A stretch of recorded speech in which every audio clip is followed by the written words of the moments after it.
We live in a globalized world of just-in-time supply chains, supermarkets with an international array of foodstuffs, and the unceasing movement of people and products across 7 continents.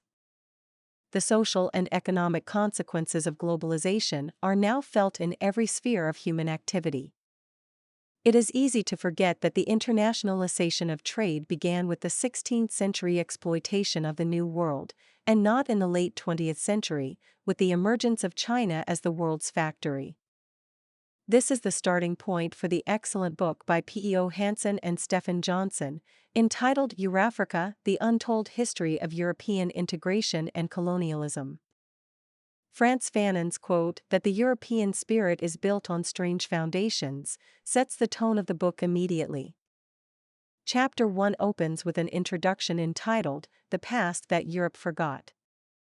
Readers are encouraged to understand that the European project was never confined to the geographic region that we recognize as Europe. The authors invite us to examine a map of the territories of today's EU. There we see France's Guadeloupe, Guyana, and Réunion Island. Portugal's Azores and Madeira are alongside Spain's contested enclaves in North Africa. We learn in this chapter that at the time of publication, some 26 non-sovereign overseas countries and territories shared the status of being associated with the EU through their constitutional ties with EU member states such as France, Denmark, and the Netherlands. These OCTs are not part of Europe, but their inhabitants are nonetheless EU citizens and can vote in EU elections. According to the book, these small territories carry big economic and geopolitical stakes, both for individual member states and for the EU as a whole. They serve as military installations and naval bases, and also provide access to marine resources and lucrative territorial waters. The authors claim that the EU's possession of these territories through its member states is fundamentally at odds with the EU's dominant self-understanding. Indeed, EU treaties stipulate that only a European state can acquire membership of the organization. It was on this ground that Morocco's application to join the institution was denied in 1986. The authors draw our attention to the fact that the European Union blocks non-European states from joining it, and yet is composed of European states which are both European and African, European and South American, and so on. This is only the first sign that the EU's projection to the world that it is a cosmopolitan project may not be the whole story. In fact, the authors note that the disinclination of EU scholarship and the organization itself to acknowledge its overseas outposts can also be seen as synonymous with a disinclination to deal with the history and legacy of colonialism.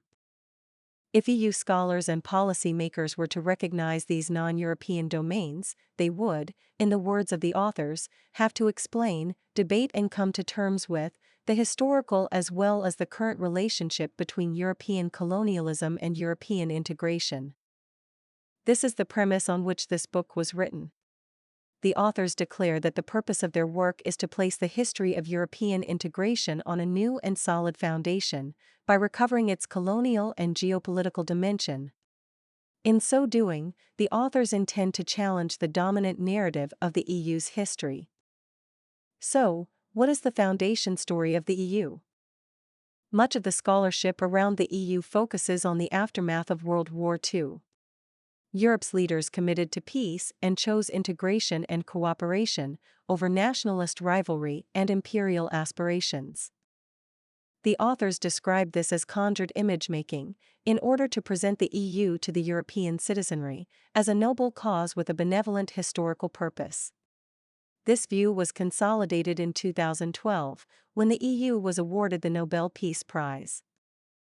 The prize prompted the former EU Commission President, José Manuel Barroso, to declare that the European project had shown that it is possible for peoples and nations to come together across borders and overcome their differences.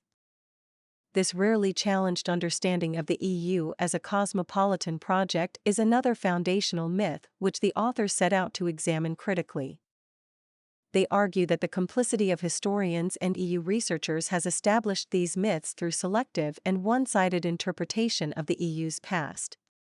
This allows the EU to be disassociated from the processes of colonialism and decolonization, and designated as a non-colonial, or even an anti-colonial project.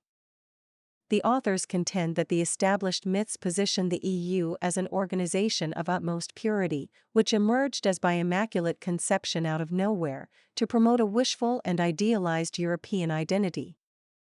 The authors write, too often, European integration is imbued with a progressive spirit. There is a danger involved in this replacement of history by myth.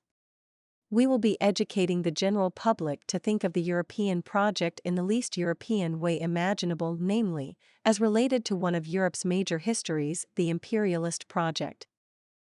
In short, the authors set out to show in their book the relationship between European integration and colonialism, and the intertwining histories of Africa, development and European integration. The slow and violent process of crusades, exploration, conquest, slavery and colonization lead inexorably to EurAfrica, a project designed to consolidate colonial inequality in the mid-20th century and perpetuate it into the contemporary world order. The last half of the last century was dominated by European efforts to stabilize, reform and reinvent the colonial system in Africa. According to the authors, EurAfrica was a geopolitical concept of the interwar period and strongly promoted by the Pan-European organization. It was realized politically by the establishment of the European Economic Community in 1957, which brought together Belgium, France, Italy, Luxembourg, the Netherlands, and West Germany and the colonial possessions of member states. That allowed Europe to access mineral deposits in the Belgian Congo and French West and Equatorial Africa. The EurAfrica project would thus ensure that European integration and the coordinated exploitation of Africa proceeded simultaneously. According to the authors, EurAfrica was promoted by France's Prime Minister Guy Mollet, Belgium's Foreign Minister Paul-Henri Spaak, and West Germany's Chancellor Konrad Adenauer. The project was conceived as an economic necessity, a common European task, a priority of peace, the fulfillment of the white man's burden and Africa's only hope. Above all, it was indispensable to Europe's geopolitical and economic survival in a newly bipolar world. As Newsweek reported, EurAfrica was the New Deal for the Dark Continent. From the outset, the EU, in the words of the authors, had as one of its assumptions an association and interdependence with Africa. However, this relationship is rarely present in our understanding of the organization, or of Africa. Instead, the continent is portrayed as a basket case of absences that calls for a European presence. In the book's opening chapter, the authors quote French colonialist Hubert Lyautey. In 1931, he declared that the European Union would be the coming together of all the colonizing nations, merging their colonial possessions for the greater moral and material benefit of all. Needless to say, the African viewpoint mattered little in the evolution of the EurAfrica project. That said, EurAfrica did allow the political elites of the emerging sovereign states to reach compromise agreements with their former colonial masters, effectively strangling Pan-Africanist and other African integration and regionalization schemes. According to the authors, this may even be said to have been the true historical function of the EEC's association agreement with African territories. The relationships built up during the colonial and decolonization period allowed European states to retain control over the extraction of resources in nominally independent African states.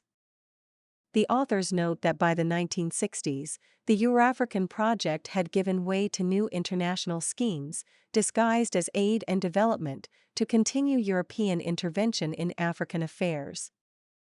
Future chapters will no doubt discuss in detail what caused the collapse of the EurAfrica project. Thank you for listening to this podcast from our Master's Blankets. We are delighted to have your attention. Please like and share this podcast. And whilst you're here, please consider subscribing to this channel for more audio stories and book reviews. This helps us to keep going. Thanks a lot and see you next time.